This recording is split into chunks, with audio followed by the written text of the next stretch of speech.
Chaque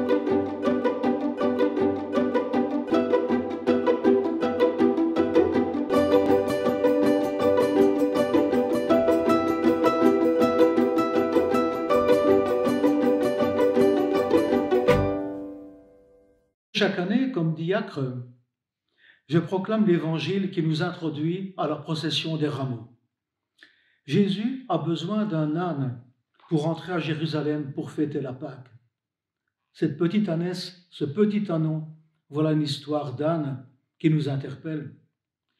Du temps de nos parents à l'école primaire du village, l'âne, c'était le cancre de la classe qu'on mettait dans le coin, avec un grand bonnet d'âne et de très grandes oreilles. Il était la risée des autres, et justement, cela renforçait le rejet, l'exclusion, le contraire de la pédagogie positive, de la pédagogie du renforcement. Il était classé et catalogué. Quand je suis allé en Palestine, j'ai vu des ânes chargés comme des bêtes de somme, comme dit l'Évangile. On ne le voyait plus en dessous des caisses ou des ballots de foin.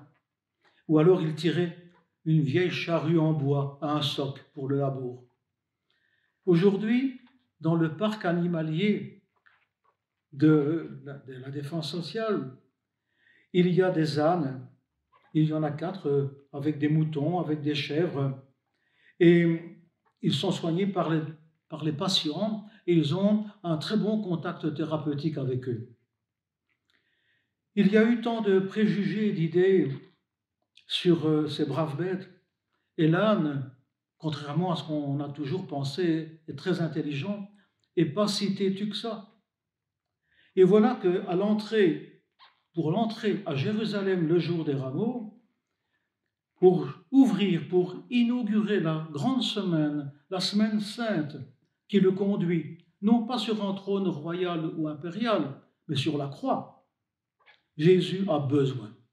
Il exprime à 3 reprises, il a besoin d'un âne, d'un petit ânon encore tout fragile. Et ses disciples n'ont pas eu besoin de bâtons ni de carottes pour l'en détacher et l'amener vers lui. Et cela éveille en moi des souvenirs, des réflexions.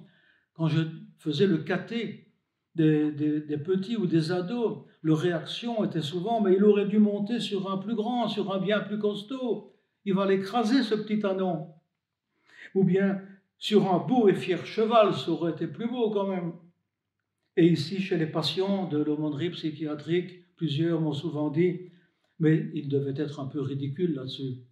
Ça aurait quand même été mieux pour un grand messie attendu sur un cheval. » Et moi-même, depuis que 20 ans je suis ici en aumônerie, eh bien, si souvent, en allant à leur rencontre, j'ai envie de mettre un bonnet d'âne, avec de très grandes oreilles, non pas seulement pour mieux les écouter, mais parce que je me sens toujours tout petit, jamais au top.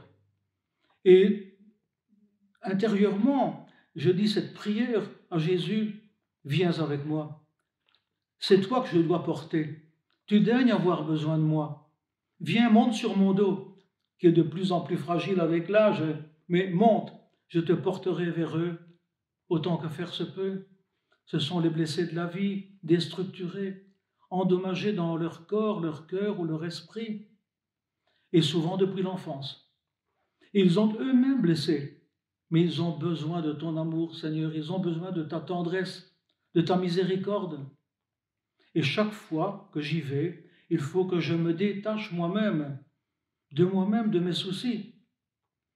Et voici le petit ânon que Jésus a appelé, choisi, envoyé, pour le porter, lui, pour le porter vers eux, et leur révéler son amour inconditionnel, les assurer que rien n'est jamais perdu, que Jésus ne cesse jamais, encore et encore, de croire en eux, que tout est possible.